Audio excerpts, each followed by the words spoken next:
My name is Baruch Kahana, and I'm a Kohen.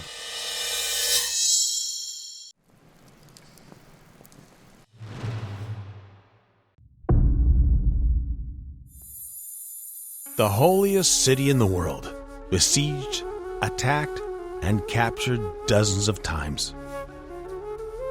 The center of the world that housed the divine presence.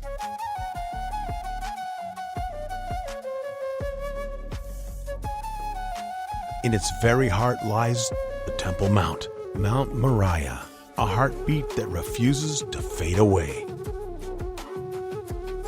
On October 7th, 2023, the terrible attack planned against Israel, called the Al-Aqsa Flood, detonated a profound change in the world moral compass, causing the heartbeat of the Temple Mount to beat stronger.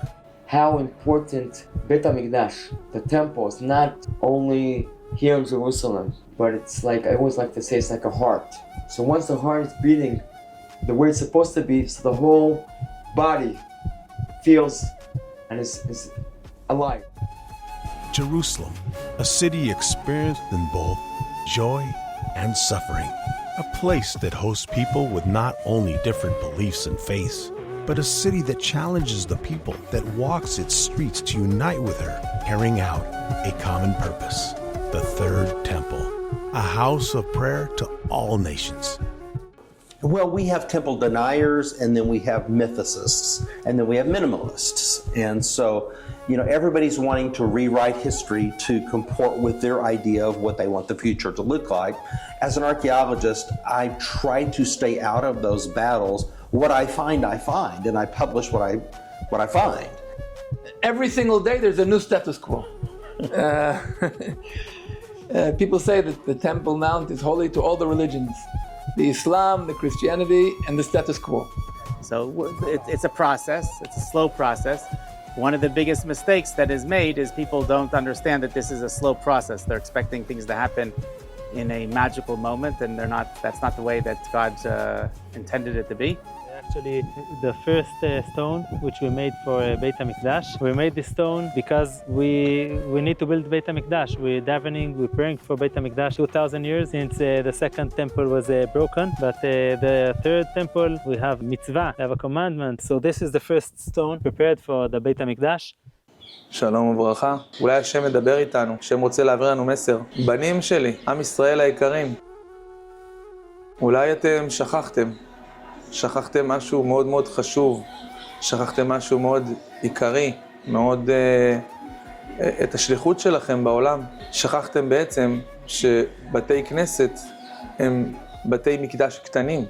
And he showed me this book from a professor from Bar-Ilan University. His name is Professor Zohar Amar. And he wrote a book about the different species of grain that they would make the flour from for the temple breads. And I started reading this book and I became fascinated with all the different aspects, especially the temple breads. And at the end of the book, there was a special chapter all about the showbread, all about the lechem hapanim. What is the meaning of the word of Ktoret in Hebrew? Ktoret זה כמו עשן, smoke. עשן, שהוא עולה מלמטה, עולה למעלה.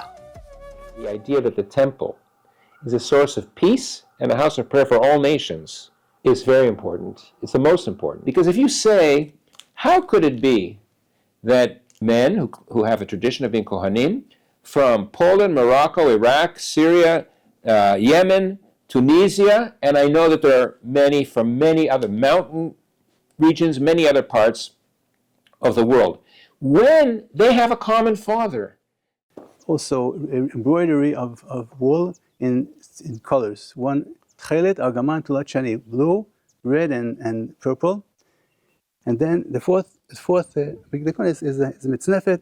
היא מאפשרת את הסנהדרין במלואה, כי הם יושבים בבית המקדש, ליד ההיכל, זה נקרא לשכת הגזית, בעזרה, בחצר שמסביב להיכל, שם הם יושבים, שם המקום שבו הסמכות שלהם היא הסמכות המלאה, אז בעצם יש פה שני דברים שהולכים ביחד ויכולים לעזור אחד לשני, אבל לא תלויים בהכרח אחד בשני. על פי מסכת מידות, שמיוחסת לתנא בשם אליעזר או אלעזר בן יעקב. הוא מיוחסת לה, הוא היה בזמן המקדש עצמו, ואפשר לבנות את המקדש לפי ספר מידות ולפי ספר חזון יחזקאל. When the people of Babylon asking the Levites, can you sing for us the songs of the temple? I started to realize that I'm not the first Levite that used to sing to the nations. Like all the Levites used to sing to everyone, right? It's not just for the people of Israel, it's for everyone. The Spirit of God is moving, and it's moving throughout the world. A lot of people are unaware of it right now, but it's moving throughout the world. Not only are the people returning back to Hashem and returning back to the Torah, but people are catching a vision for God's temple.